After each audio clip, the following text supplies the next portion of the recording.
सहित अल्प समय कथा किंतु तांकर कला प्रति कलाकार प्रति आउ विशेषकर सिनेमा प्रति तांको हृदय एते भल पाइबा तार गोटे झलक देखी।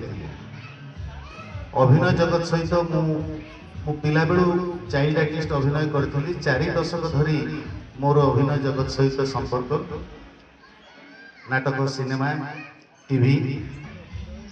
तो ये 4 दशक भितर मु बहुत कम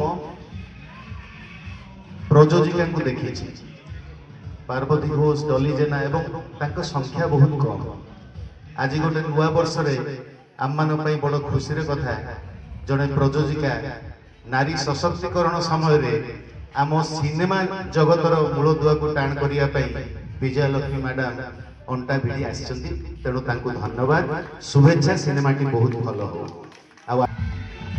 खुशी लगुच एबे बहुत युव निर्देशक आगे आसले। तो रोहनजीत को मु आंतरिक धन्यवाद देवी।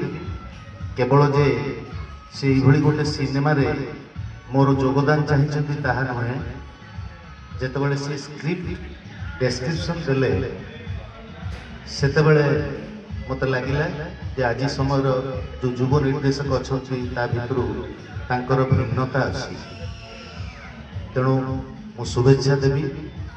जो भली परिश्रम से करिवे एमिति परिश्रम करिवे जे सिनेमाटी तांकु तांको कला को दर्शक मानक पाखरे भल पाइबा पई बाध्य करदेव।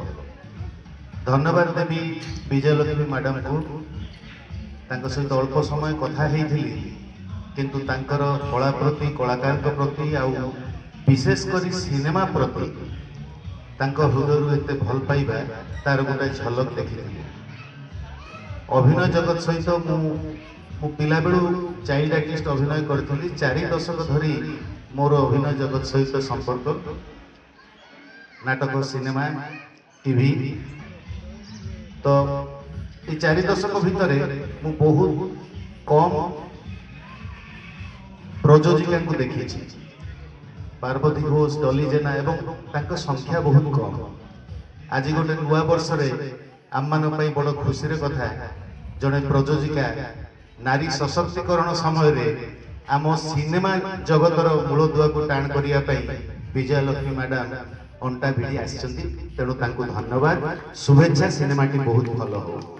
आशा करी जे जो मैंने काम कर केवल कलाकार नुहे आपण मैंने केवल गोटे लक्ष्य रखिए जे दर्शक माने जो भल पाइबा गला 5 वर्ष भितर सार कहते लेखाना कहते जे आमे निज कहानी निजे गढ़ा शिखी गलुनी किंतु निज कहानी निज गढ़ा कहानी को जदि से स्तर को पहुंचे पारिबा आम समस्तंकर चेष्टा निष्ठा आउ योगदान देकी ताहले आम समस्तंक काम सफल हेबो एवं कुंडली सफल हेबो। जय जगन्नाथ।